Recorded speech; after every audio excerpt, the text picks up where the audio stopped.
Hello, everyone, and welcome back to another Planetarium show. My name is Jessica. I'm the director of the Planetarium, and with me tonight is one of the students working in the Planetarium. Familiar face if you've been here before, but I will still let him introduce himself. Hi there. My name's Eli. I'm a physics and astronomy undergraduate at UMD. So tonight we have a pretty fun show that I really like doing. It's about a group of objects called the Messier objects. Before I get into exactly what all that means, that's what we're going to talk about tonight. I want to remind everyone that if you have questions throughout the show tonight, feel free to leave them down in the comments. Eli's going to keep an eye on that for me and will let me know as those questions come up. We'll also have time at the end of the show to answer questions as well. And also remember that there's a little bit of a delay between when we actually say things for like us here and when you see them over the stream. So if we don't answer as soon as you like type out your question, it's that delay. So just give us a few to get to it. All right, so I am going to get everything switched over.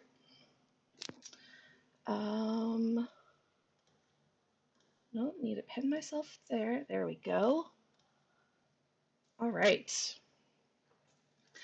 So as I said, tonight we are talking about this group of objects called the Messier objects.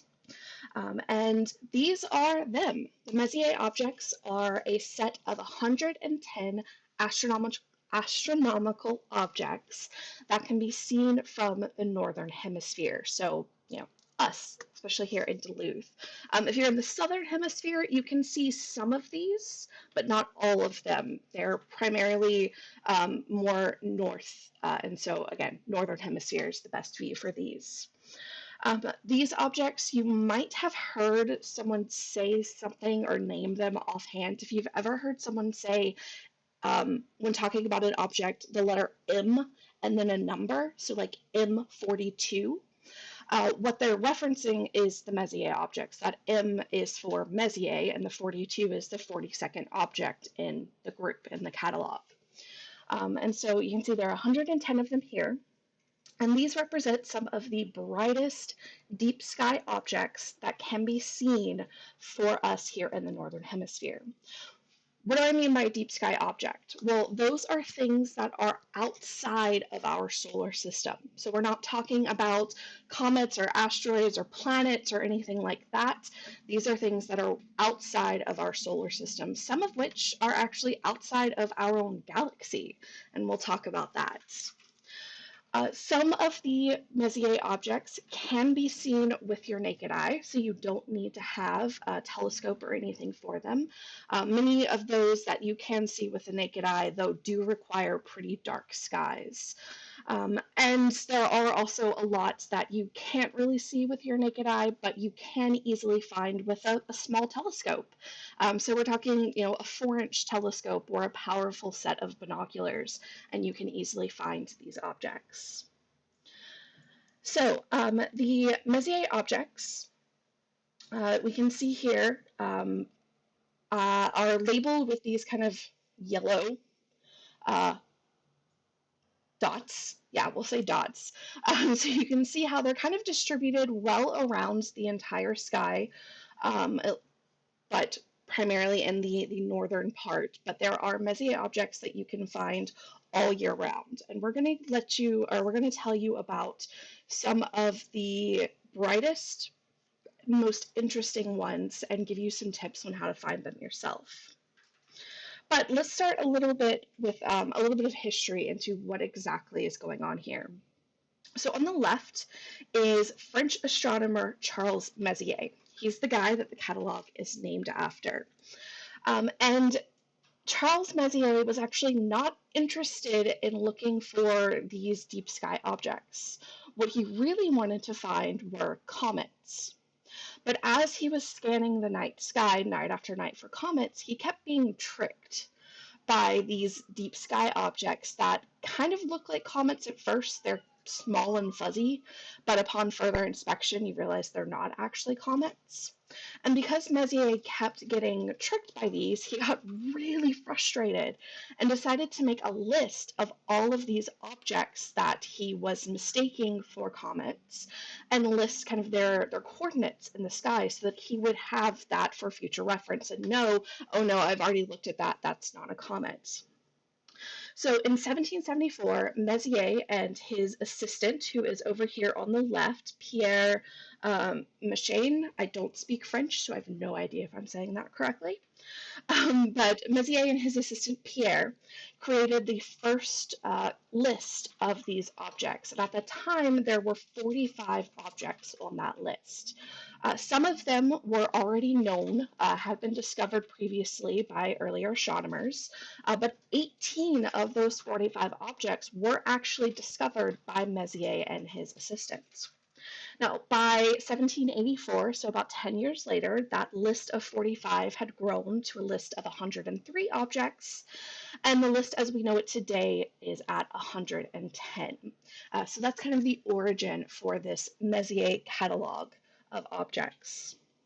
So what exactly are these objects? Well, the deep sky objects that are a part of the Messier catalog come in a wide variety of types of objects. One of those types of objects is what's known as a star cluster. And there's actually two different types of star clusters, and we find both of those, examples of both of those, in the Messier catalog. So the first type of star cluster is an open star cluster. These tend to be a little bit smaller, more irregular in shape, and have hundreds to thousands of stars in them. When you look at open star clusters, you will also notice that they usually have a bluish appearance to them. And that's because the dominant light coming from these is coming from big, bright blue stars. And that blue light dominates, is most of the light coming from this object, of this group of stars. And so it looks, blue to us.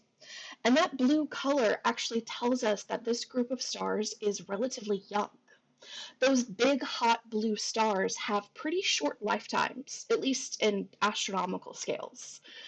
So these big, bright blue stars can live for a few 100 million to maybe 1 billion years, which sounds like a lot to us, but when we think about stars like our sun, those have lifetimes of tens of billions of years. So these big, bright blue stars really don't live that long compared to most of the other stars out there. And so we really only see them when we look at new, young groups of stars that have just formed. So these open clusters tend to be much younger groups of stars that have just formed. Now, the picture you're seeing here for an example of an open cluster is probably the most famous open cluster. It is M45, also known as the Pleiades. And this is a really, really bright Messier object that can easily be seen with your naked eye. You can see it even with a decent amount of light pollution. And it's this little group of stars that you see up at the winter near the constellation of Taurus the Bull. It's actually in the constellation of Taurus. So if you've seen any of our winter star shows, we have pointed out how to find this. But as a really quick description, if you can find the V, that's the head of Taurus, then the Pleiades is right next to it. And Taurus is kind of his body that stretches out over this way. Let's see. Oh, one thing I want to point out. For a lot of these pictures that I'm going to show you as we're talking through the different types of objects, I'm going to show you some of the best and prettiest pictures. So these are things that come from like the Hubble Space Telescope, that are pictures that have been taken over hours and hours and hours and had some image processing done to them. So this isn't what it would look like to your naked eye or even through a telescope that you would see with your eye through a telescope. But at the end, when I point out some great ones that you should try and find this summer, I'll show you more of what they would look like to your eye or through a small telescope. So just keep that in mind as we're looking through this kind of first set. Okay, so open star cluster. I did say that there are two types of star clusters, and the other one are what we call globular clusters. These are much, much larger than open star clusters. These contain tens to hundreds of thousands of stars that are densely packed into a roughly spherical object, into a literal glob of stars. That's where the name comes from. You'll also notice that they tend to be a bit redder in color, and that's because this is an older population of stars. So those big bright blue stars that we saw in the open cluster have already lived and died, and all that's left are the kind of yellow and red stars, and so that's the dominant light we see coming from it. Now this globular cluster that we're seeing here is M2, also known as NGC 7089. Not all of the Messier objects have interesting names. But this one can be found in the constellation of Aquarius, which is a fall constellation. So this is one that you can see in the fall, and it's right here next to this, what are like the legs of Aquarius here.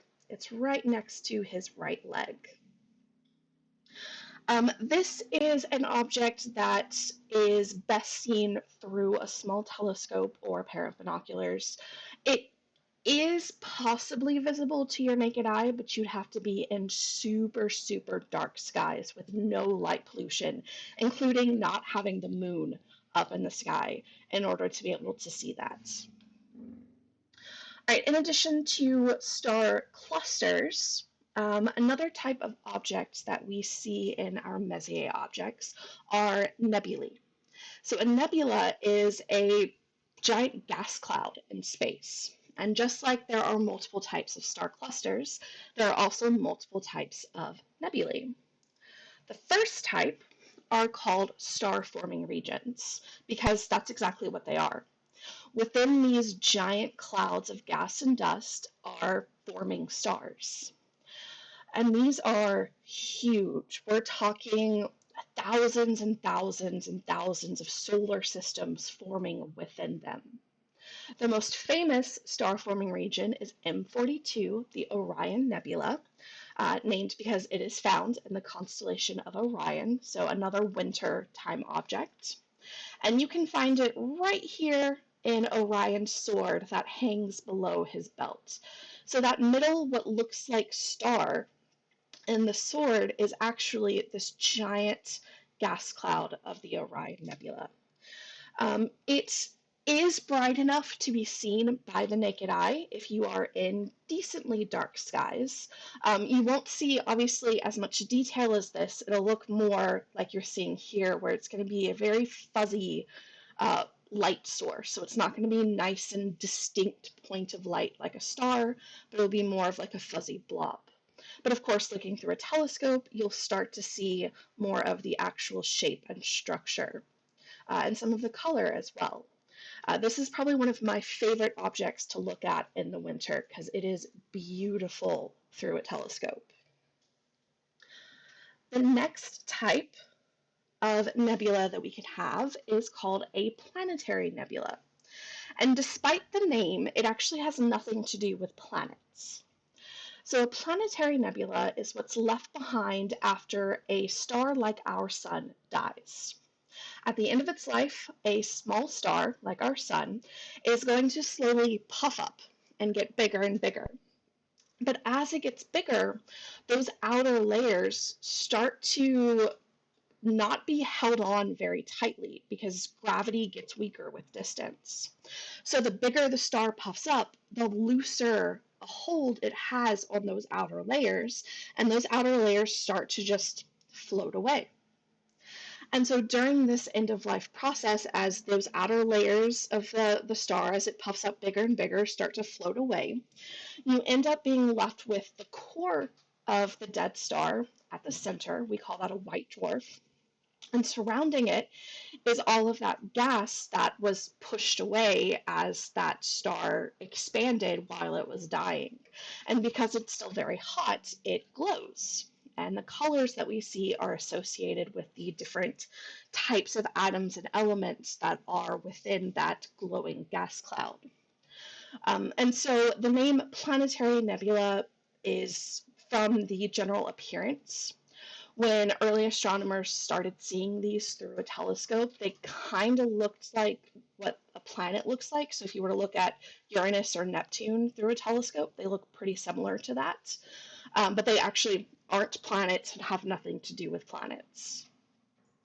So one of the more famous of the planetary nebulae is M57, known as the Ring Nebula. This one is up in the summer. It's in the constellation of Lyra the Harp. You can see it right here. It's in between kind of the bottom two stars of Lyra the Harp. And so we have Vega, and then on the other end is where we can find the Ring Nebula there. This one is too dim to see with the naked eye. You do have to have a telescope or a pair of binoculars to be able to see it. And that does make it a little bit more tricky to find, especially for new stargazers.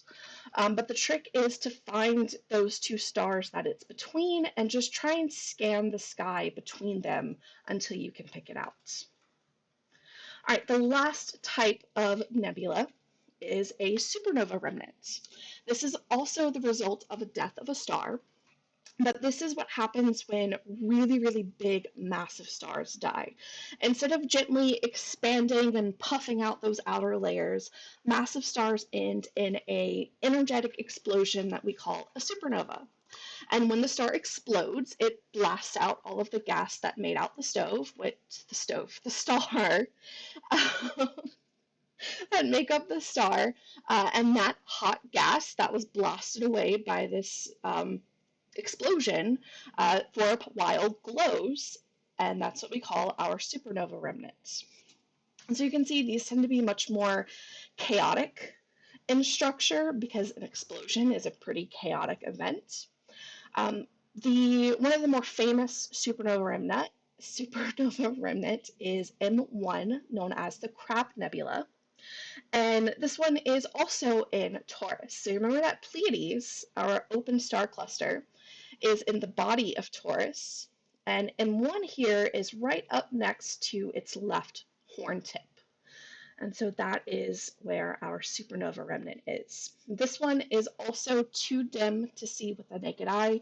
You do need a telescope or a small pair of binoculars.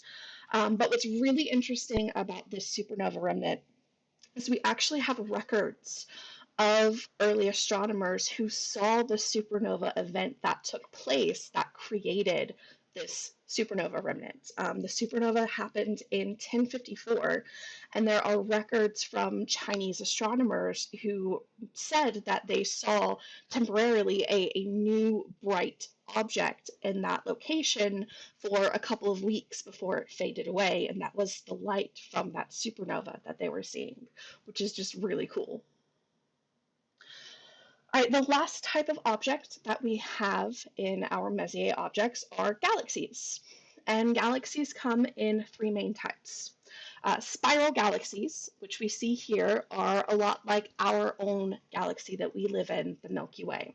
They are a disk with these spiral arms of stars within them. So this particular spiral galaxy is M33, the Triangulum Galaxy. It is found right here near the Triangulum constellation. Yeah, it's a triangle. That is one of the constellations out there. And this one's pretty cool because it is a part of our local group of galaxies. So this is kind of a neighbor to us. And Triangulum is technically bright enough to be seen by the naked eye, but again, you need truly dark skies, no light pollution, no moon to be able to see this. Another type of galaxy is an elliptical galaxy. And this is more like a globular cluster, but galaxy-sized. So it's a spherical shaped galaxy instead of the spiral galaxy, which is a disk. So these elliptical galaxies are really just giant galaxy-sized globs, spheres of stars. This one that we're seeing here is M87, also known as NGC 4486. Again, not that interesting of a name. But what's great about M87 here, it's found in the constellation of Virgo, which is a springtime constellation. But you can see that there are a lot of other objects near it, and these are all galaxies, because M87 is a part of the Virgo galaxy cluster. Because just like stars are found in groups called clusters, galaxies are also found in groups and clusters, and galaxies tend to be associated with a group of other galaxies. And so there are a lot of galaxies that you can find up in Virgo, up in the spring. M87 is the largest of these galaxies in the Virgo galaxy cluster. In fact, M87 is the famous galaxy that we got the first ever picture of a supermassive black hole. So if you remember a few years ago, that came out, and that is the supermassive black hole that sits at the center of M87. All right, so those are our main types of objects that we have in the Messier catalog: star clusters, nebulae or gas clouds, and galaxies. And as we've talked through the different types of objects, we've also shown you some examples of the Messier objects that fall into those categories. But for our last little bit here tonight, I want to show you specifically some really great ones for you to try and go out and find this summer. So the first is probably my favorite summertime object. And my favorite globular cluster to see. This is M13, which is the Great Globular Cluster in Hercules, because it's a giant globular cluster in the constellation of Hercules. So Hercules can be found kind of in between the Northern Crown and Lyra the Harp. He's right here. And that globular cluster sits right there. And through a small telescope, this is what it would look like. So this is the view through a 3-inch telescope. Now, M13 is technically bright enough that you could see it with your naked eye with truly dark, dark skies. But it is best seen through a small telescope, and all of those stars densely packed in together make the star cluster twinkle almost like a gem. And it's beautiful. I love looking at M13. I love looking at this one through a telescope. So this is a great object to try and find this summer if you do have a small telescope or a powerful set of binoculars. There are also some great nebulae to take a look at. M27, or the Dumbbell Nebula, is right here. It's kind of in between Cygnus and Aquila the Eagle, right kind of almost halfway in between the two. And this is what it would look like through a small telescope. It's called the Dumbbell Nebula because of that fanned shape on either end. It kind of looks like a free weight, a dumbbell. But this is a planetary nebula that sits there.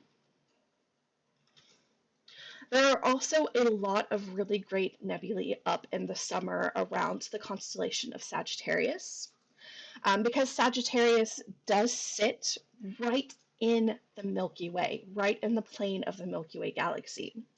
And within the plane of our galaxy is a lot of gas and dust, so there are a lot of great nebulae to find here. One of them is the Lagoon Nebula, which is right here. And this is a star-forming region. And then another one right nearby, right above the lagoon, is the Trifid Nebula. And this one's really pretty because you get this kind of two-toned pink and blue color to it.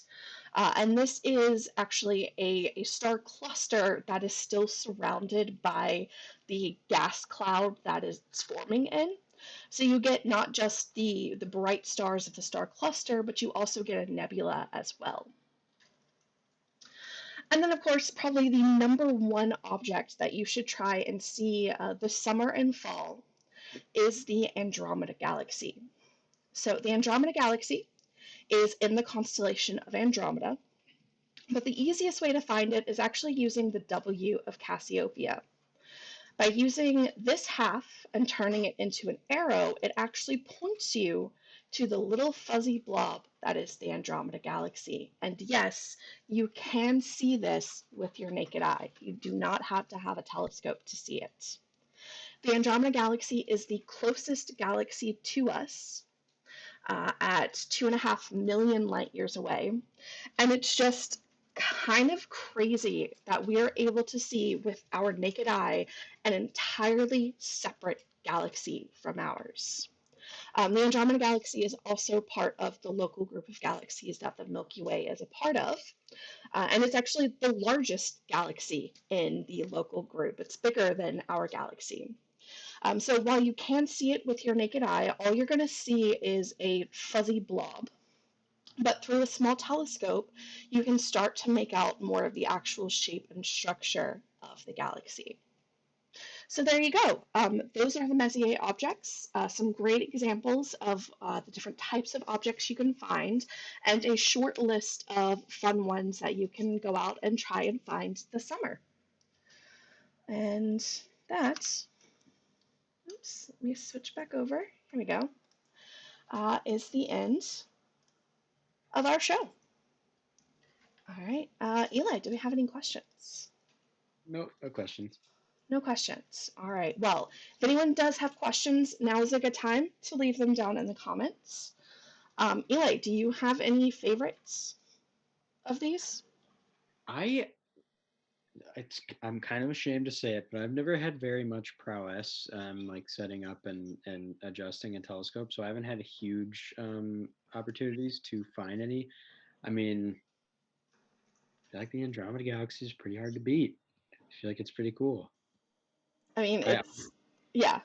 I just always get caught up thinking about like the distances and stuff. And I think the Andromeda Galaxy is a really good springboard for thinking about that. So I think that's really Yeah, cool. I agree. It's a great one.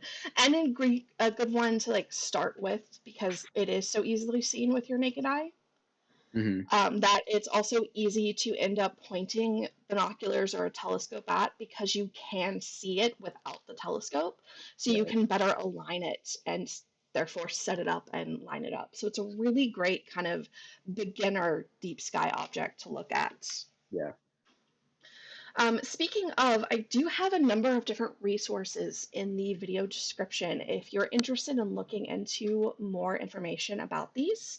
I have a link to Hubble's catalog of images of the Messier objects that it's taken. I also have lists of other deep sky objects that you can see, and specifically a list of deep sky objects that are easily seen with light polluted skies, which is something most people have.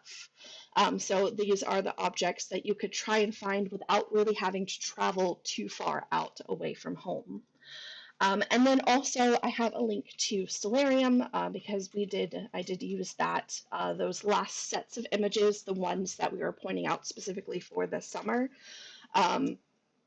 Those I got from Stellarium where you can use it to tell you where objects are and you can help that kind of map out and figure out where you want to look. Mm-hmm. All right, well, still not seeing questions, so I'm going to assume I did a great job explaining. Um, and let me tell you what's coming up over next week. So next Wednesday, Eli is going to do Astronomy Fact or Fiction, where we're going to look at a number of different common claims in astronomy, some of which are correct, some of which are not.